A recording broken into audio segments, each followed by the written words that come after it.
The Walt Disney Company has been a defendant in a myriad of high-profile lawsuits over the past several years, but being sued over waves at their Typhoon Lagoon water park at Walt Disney World was not a lawsuit that we ever expected to see. Let's talk about a woman suing the Walt Disney Company over being hit by a wave in a wave pool at Typhoon Lagoon here on That Park Place. From That Park Place, Disney hit with $2 million lawsuit after a woman hit by wave in pool at Typhoon Lagoon. Very interesting. This by Marvin Montanaro, April 28th, 2025. A New York mother is taking Disney to court after an alleged injury at one of Walt Disney World's most popular water parks. Kimberly Panetta, a mom of two from Long Island, has filed a lawsuit against Disney seeking $2 million in damages. Whoa! Big time stuff.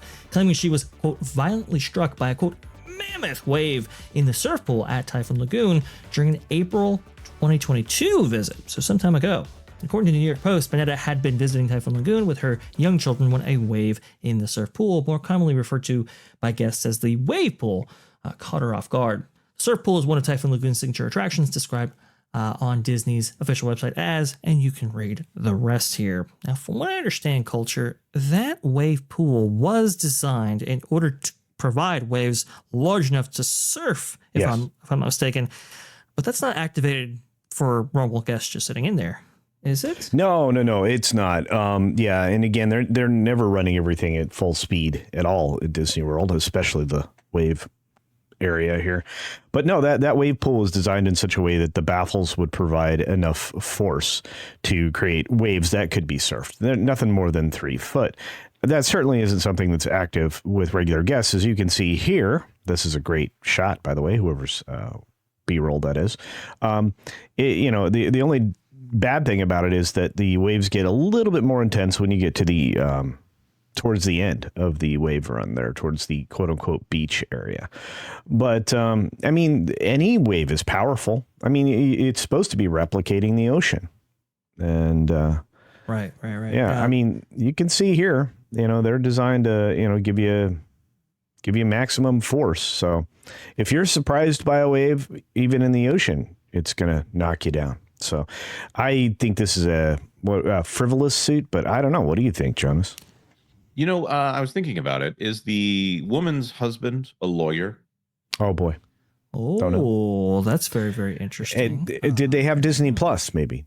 I think this is what... See, the other lawsuit where Disney made the frivolous claim that you could not sue because you had a trial subscription to Disney Plus and therefore were subject to arbitration.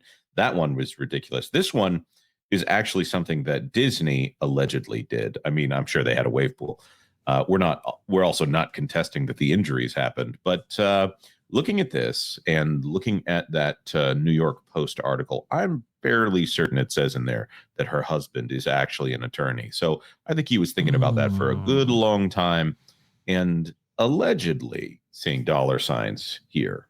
That's interesting. That was a little detail that I didn't actually know about this story, and explains maybe the massive asking price when that lawsuit was filed. I want to go ahead and put up, I suppose, the injuries here and let everybody decide whether or not this occurred in this way and caused these specific injuries right here. I know. Those are ouchies.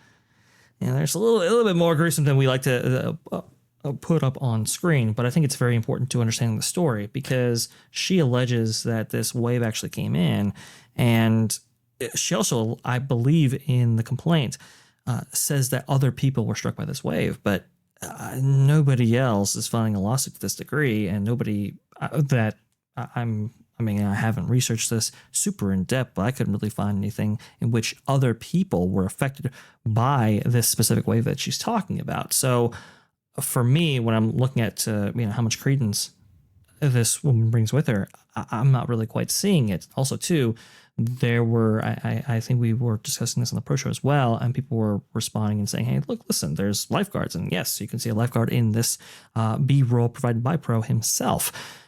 Lifeguards are everywhere. Why was this a reported incident that was documented? It must have been if she sought medical treatment at the scene right there.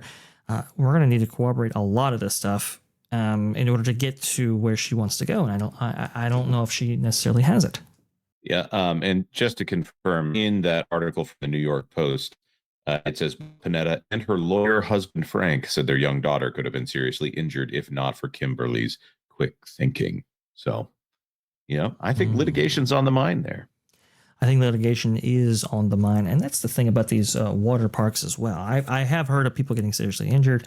We've all heard about the infamous like Action Park and so forth. Well, go ahead, Coach. Right, and also the atomic wedgie from last year. That's true. And you can find that story here on That Park Place, not just the channel, but also on the website. Yeah, it is surprising to me just how injury prone water parks can be.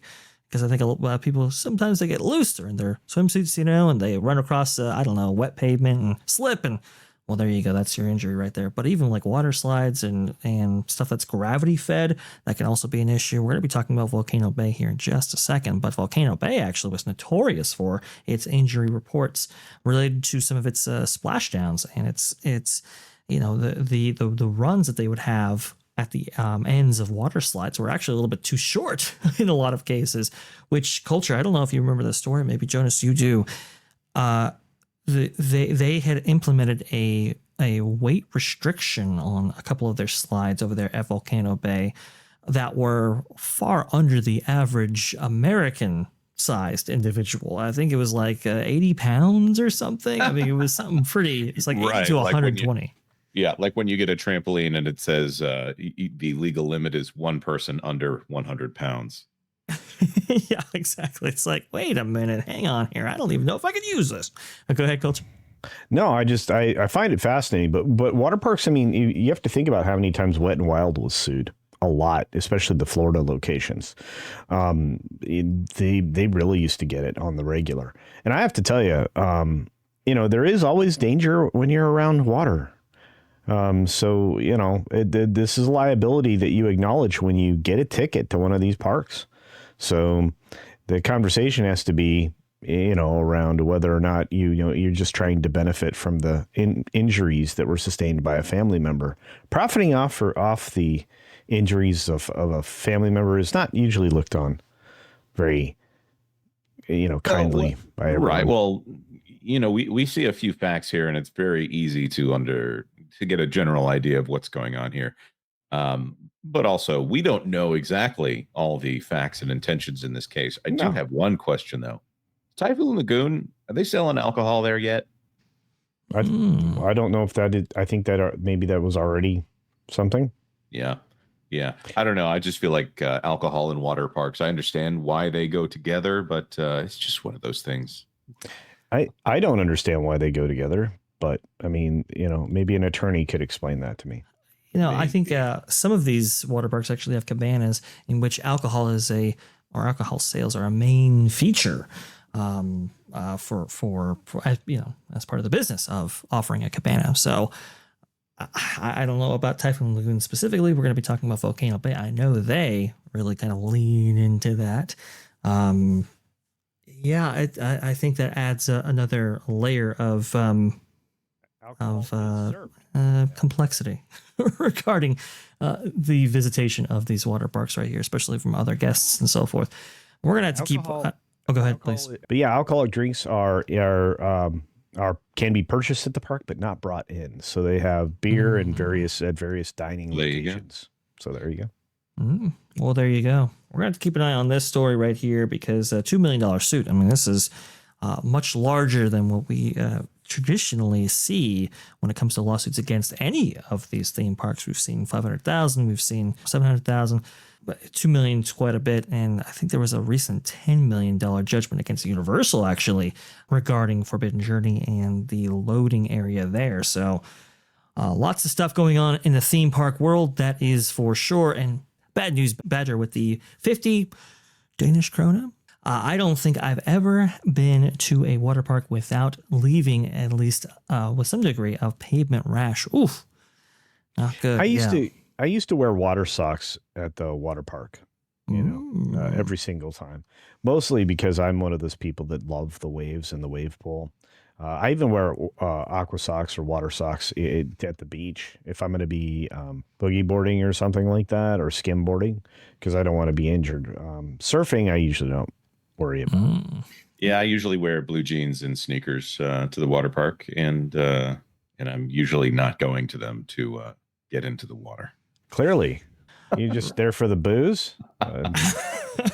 No, the last time I ended up in a water park, I was at Holiday World and Splash and Safari, which I did not realize was one park. We took one of the kids for their birthday. Yeah, and they were like, well, this is, and he wanted hash browns and tater tots, and the only place that served tater tots was in the Splash and Safari section.